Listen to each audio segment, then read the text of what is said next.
I'm going to quickly tell you guys how to get a lower MOQ. Now, I've mentioned this before, but just to highlight, in case you missed it or are wondering, and maybe you haven't watched a previous video or something, this is how you're going to get a lower MOQ. So essentially what we're going to do is we're going to go in and ask for those higher quantity amounts. So let's say their MOQ was 1,000 when you look at it on Alibaba.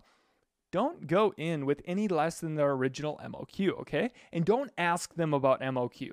That is putting you at a weaker negotiation point. What we want to do is we're going to ask for, price and all the info on 5,000, 3,000, and 1,000, all right? Now, what we do is we wait until later in the negotiation process. So if you have not sure where in the negotiation process where to ask this, go watch the video about how to negotiate in the whole process. So essentially what we do then is we have already asked for these quantities. We've gotten the price and the lead time, shipping on all of this. Then what we do is we say, well, we've focused on quantity and we try to give up on the price, okay? So we've given up on price already and or gotten it to a reasonable point, but not to really force down the price. And then now we're saying, well, we've made concessions on price and we try to get that lead time, but we're really focusing on quality. We've mentioned many times throughout the whole process, we always want to get the highest quality product, okay? So what we need to say is, hey, we are looking at you. So we're looking at you, but we're also looking at competitors, okay? There's multiple fish in the sea.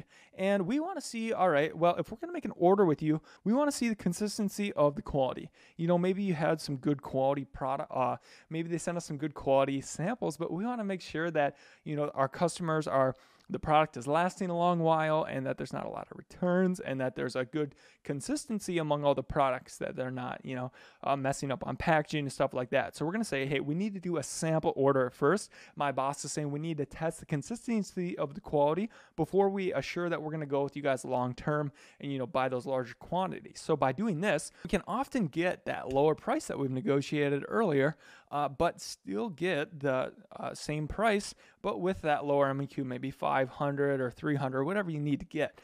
And then maybe they still won't do that. And now if you still can't get it with that, essentially maybe get some guarantees on the quality and then going in and offering, hey, well, we really care about quality and we're interested in a long-term relationship.